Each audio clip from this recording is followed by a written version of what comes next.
So today we are diving into the war of polarity. And let me just first of all tell you what the war of polarity is, and then I'll give you a brief intro about me, and then we'll dive right in. So the war of polarity is around this idea that now that there is so much information, right? We've got this information like superhighway at the tips of our fingers, right? Like at any given time, in any given second, I can jump online and I've got reels and I've got well, basically reels, right? But TikTok, small short form videos, posts, and stories, and there's just so much content swirling everywhere. And we're trying to be informed, right? We're trying to make good decisions. We're trying to understand what the fuck is actually going on in this world. But everywhere that you turn, there's a different story. So for anything as like far as relationships, all the way to parenting, how to eat, right? Like I did a post about this earlier. There's a lot of information about the carnivore diet right now. Everyone's like, yes, just eat meat. This is so amazing. People are healing autoimmune issues. People are healing mental health issues. People are healing food sensitivities by just eating meat, right? And then you've got all these people over here on this vegan campaign that are like, don't eat any meat. It's the worst thing for your body. It's the worst thing for your world. It's so unethical. Pretty wild, pretty crazy. So then on the other hand, like when I was a vegan for a time, I was feeling very called and inspired to be a vegan. A lot of the reasoning around that was like ethical reasons. Like it's just not right, it's just not okay. Then I've seen other spiritual teachers that are like, look, animals that are raised with the intention of consuming, the intention of eating, these animals have a sacred contract with us. A lot of spiritual teachers believe, like, especially fish, like these are definitely living beings. These are consciousnesses. We've all been fish, we've all been spiders, bugs, all of these things, but they've been raised for a different purpose. And so it's like, it's okay. It's not unethical. It's not going to like taint your soul if you eat them, right? So we've got this huge, huge, wide range of opinions. We can look at the fires that are going on right now in California, unfortunately, in the LA area, that are just so devastating. And we see people sharing all of these facts about the way that LA wasn't set up for a win with this, the way that the fire department was kind of screwed over, the way that fire hydrants were empty, and all this stuff. And then I've seen other people posting like, these are the reasons why this is how big the budget actually was. It wasn't that big of a percentage of budget that was cut. It just seems like a lot because 17 million seems like a lot, right? Um, and there's so many different opinions about what's going on and why. This can make it very challenging for any one person to make an informed decision, right? You may be seeing tons of posts out there online about like, this is how you can make money online, right? Like, do this from home, do this from home, do this from home. Or if you're a business owner, like, this is the one way to grow and scale your business. You need an app.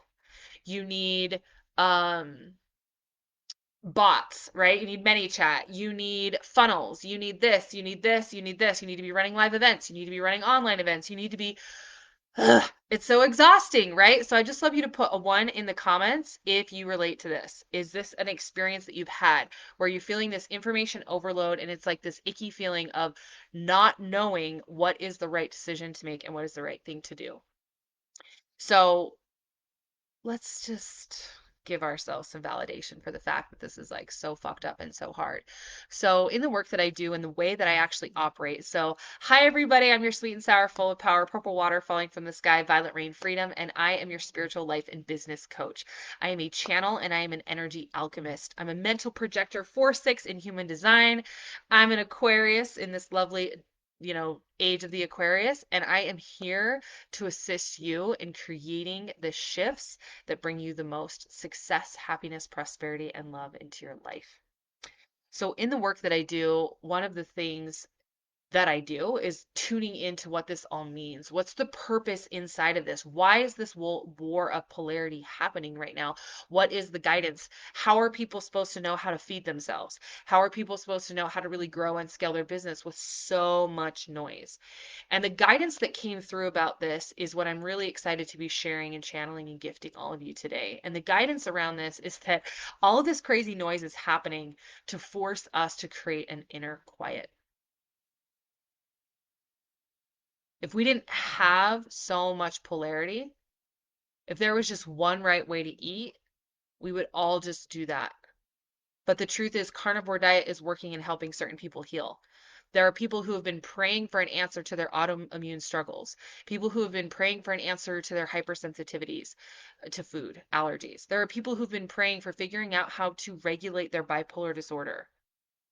And then they find that because of their MTHFR gene, that there is something inside of beef that helps regulate them in a way that no other food source, vitamin, medication can. So they become divinely inspired that they need to go carnivore because that is their next step to what it is they're manifesting and creating. Here's the thing that we have to understand is we're not all starting at the same place. My next step of divine guidance is not going to be the same as yours because my point A is different and my point B is different. And if we're sitting around and we're so frantic and disconnected from our own inner guidance that we are frantically looking outside of ourselves to find the answers, would this guru please tell me what to do? With this mentor, this coach, this book, this YouTube, this podcast, this whatever, tell me what to do, tell me how to live my life. And we're so desperately, we will find ourselves with a to-do list that is pages and pages long because there's so many great things to do with our time. This is a reason why we have limited time. This is a reason right now why we're not immortal beings. Because what we choose to do with the time that is given to us communicates a message about our life. If we had all the time in the world, time would lose its value, right? It would no longer become an identifying mirror to us about what matters most. So with all things that feel like limitations, that feel frustrating, that feel irritating, every zeroed out moment in your bank account, every frustrating fight with your partner, every, weight gain fluctuation, health scare, every single thing in your life that can be perceived as a negative. When we come to the highest levels of alignment and consciousness, we begin to be able to see how obviously and how simply it's designed that way for us. You have limited time because you are not meant to do everything. Like, hear me. The reason why, like, I found myself one of the limiting beliefs, right? One of the voices that comes in, right? Like we have voices of right, like lack of love, lack of time, lack of money, lack of resource, lack of audience, lack of whatever it is, right? And when the lack of time voice comes in for me, it's because there's so many good things I'm wanting to do. And I'm also wanting to relax. I'm like, right, I want to stay in bed and read all day. But I also want to go to the gym and I also want to give each one of my 5 kids important one-on-one time. And I also want to come online and go live and share insight and guidance with all of you. Like there's all of these amazing things I'm wanting to do simultaneously, but where's the time, right? And then the day comes and the day goes and I've got kids in sports and I've got um yeah, I'm like kids in sports, like that's it, like that's it. No, like you've got a full day of working, full day of clients schedule. I want to have yummy time with my wife. There's so many things that fill up a day. And I know you know this, like you're busy too. Like you have shit going on in your life that takes up your time and energy.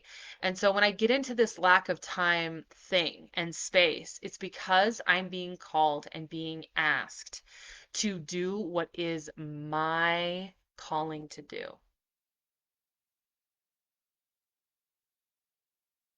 What is it that is meant for you and just you,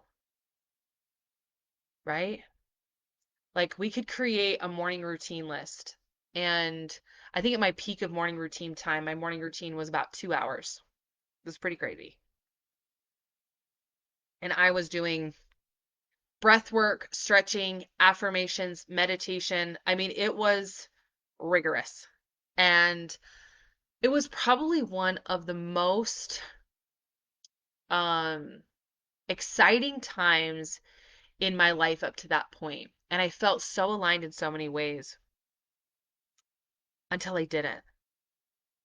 Until it became about the needing to do this thing to feel good.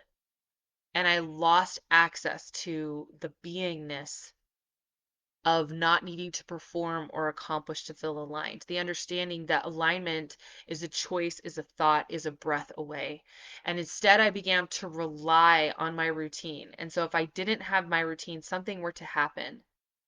And this started because I began traveling the country with my dog and my 2 little kids. And my routine was disrupted. I went from having a nanny to having none, from having like a setup space that's easy to like trying to figure out meals and like logistics and things and kids and naps and all of this. And it became harder and harder to have that alone time. And so I found myself, if my son was waking up during my scheduled Zen time, being completely on edge and upset. And the actual whole point is, how do we be inside of the moments when things aren't going the way that we want? So if you're feeling a limit of time right now, there is a message and a lesson for you in that. Right? You've got some beliefs that there's more that you need to be doing, and it doesn't have to be that hard. There's more that you need to be doing to be a good mom. There's more that you need to be doing to be a good partner. There's more that you need to be doing to manifest that thing, that next whatever retreat you're hosting, level you're actualizing, money you're bringing in, partner, the healthy body you want. You're in some sort of belief system that what you have to give is not enough. And that's what it really comes back to. When we're in an energy of not enough time, or of not enough money, or of not enough love, what we're really communicating is that we're not enough. That's what it really comes back to. And so this is where, like, right, the story of all roads lead to Rome. All roads lead back to the same inner work. I want to talk to you guys about relationships for a minute. So, as a lot of you know, that I am with my twin flame. We are getting ready to head into our 6th year in union, and it has been a very challenging time. When you're with your twin flame, the idea of twin flame is that this is your perfect match and your perfect mirror in every way. And meeting your twin flame is often surrounded by incredible, undeniable signs and synchronicities, where more than you've ever felt in your life, you feel like you're with the right person. And you feel like almost like I was made to be with this person. They were made to be with me. Like we are a perfect match. And this is beyond just like it's beyond the mind, it's beyond anything that actually makes sense. It's a very spiritual experience. It's not just emotional. People think it's like this emotional wounded connection. It's not. It's really profound. And inside, and not everyone gets to be with their twin in this life. Like not everyone has it as part of their contract in learning. But when you're with your twin flame, there is such a profound mirroring of the triggers that you will be unable to maintain your alignment if you are still operating from victim consciousness. So, inside of this space, I have over these 6 years, there have been high highs and low lows. Where when things are good, it's like, oh my gosh, it's magical. It's like the relationship of my dreams. And then when things are off, it's like, it's so confusing. Because when things are off, I want you to imagine it like your deepest, darkest, wounded trigger and another person. So when you go into that, it mirrors, like your twin mirrors that. And then what you have is you have two, right, 13-year-olds or a 7-year-old and a 13-year-old inside of a wound, reliving and projecting and re-experiencing that with the other person. Even though when you come out of that space, nothing is really a big deal. Nothing is really going on. But it's these moments of high um, trauma activation and awareness for healing and for growth. And so to be with your twin is to choose into an accelerated path of self-awareness and working on yourself. And inside of this path, I've been studying a lot of different relationship content and advice out there. I have hired twin flame coaches. I'm currently working with a like emotional regulation relationship mastery coach. And inside of this space, I have studied so many different philosophies about what actually works inside of a relationship. And inside of the program that I'm currently in, it's a very unique philosophy that is the one that I know is the most aligned for me, and it is the one that is completely void of any victim consciousness. So in order to actually align and heal in relationships, there is no equal blame that's happening. So there's no like, this is what you need to work on, this is what I need to work on. It's a completely self-sustained system in the sense that you're taking full responsibility for the way that you respond in every moment and the environment that you create that then can influence and impact the other person, right? It's never like, oh, I control their behavior or I'm responsible for their behavior. It's I'm responsible for the way I respond and I'm responsible for the environment that I create.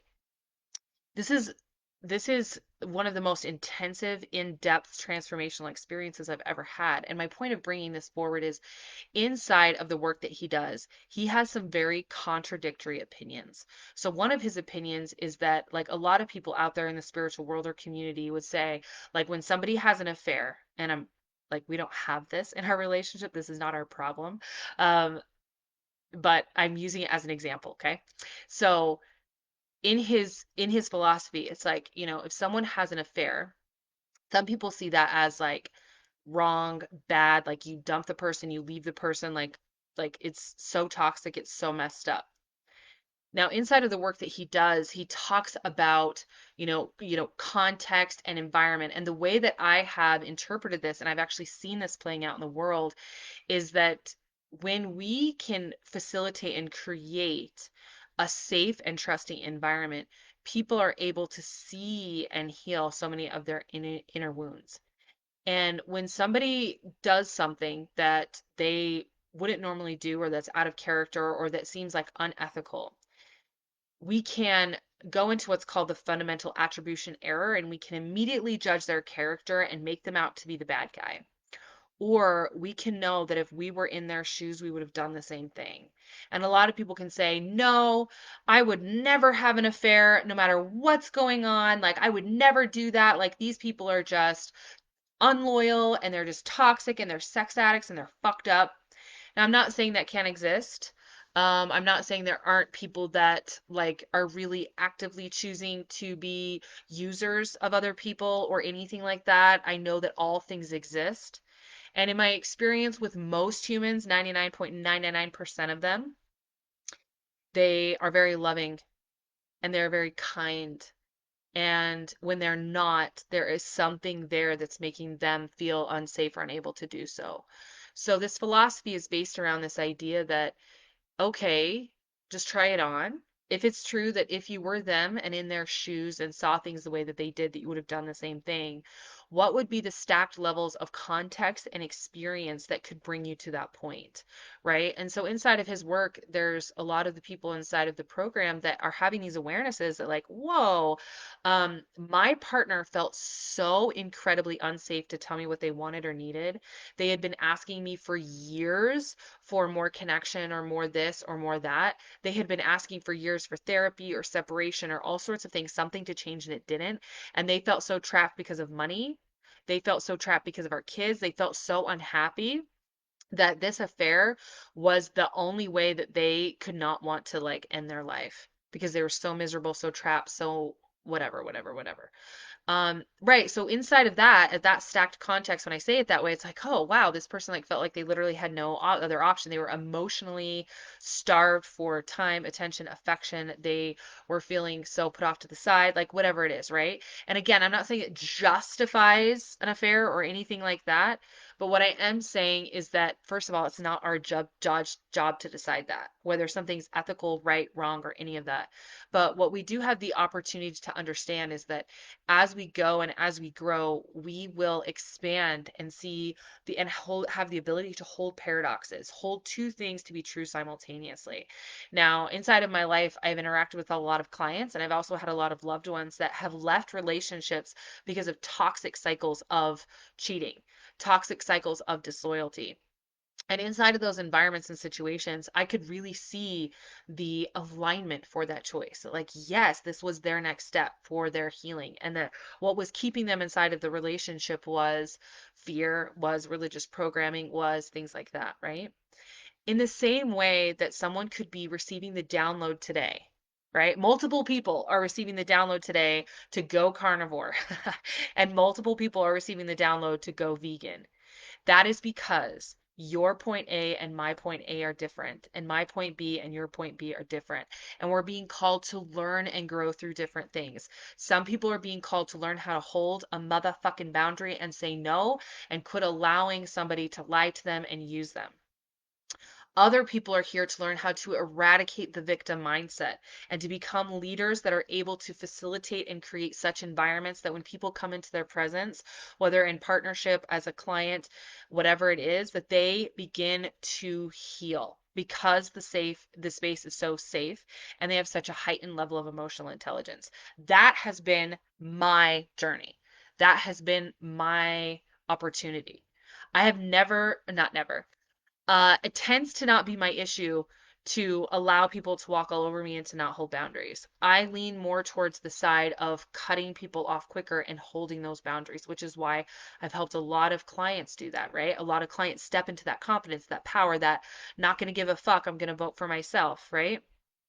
And then it became part in my journey where my point A to my next point B was to learn a deeper level of emotional intelligence, where I'm not always focused on scorekeeping and I'm not always focused on, well, I said this and you said this and this is my part and that's your part, right? Where I'm not saying like, well, yeah, I acted like that and I was rude because this, and justifying my own behavior, but instead being able to see somebody else's rudeness, shortness, comments, and this has been massive for me in my parenting and working with my stepkids, especially my step teenage daughter, of being able to step into a place of compassion and understanding and not needing to be in a position of judgment. Now, that doesn't mean I sign myself up to be treated poorly, but it means I learn to see it differently, right? Just like when my 3-year-old would, hit me in the face and run away. Maybe not three, two, right? Hit me in the face and run away, not understanding or knowing what a hit means. Not having the complete like awareness of what they were doing. I didn't say, oh, they're toxic and call the police, right? I had a different level of compassion and understanding for where they were and creating a safe space to help them understand, we don't hit and to learn these types of things. So we have the opportunity through our own alignment and awareness and intuition to create safe spaces for healing and to be energy alchemists. So the point in sharing all of this with you today is to really bring you into a grounded place of a couple of things. First of all, if you're feeling overwhelmed or confused or overloaded by the amount of conflicting information on there, it's for a reason. This is happening for a reason. Lean into this. This is a gift, okay? It's a gift. The next thing, if you are wanting to know what it is that you're meant to do next, or meant next to do, your opportunity is to get quiet internally. And like I'm doing this because I'm like, you gotta quiet and drown out all the voices. Get off of your phone. Go into meditation.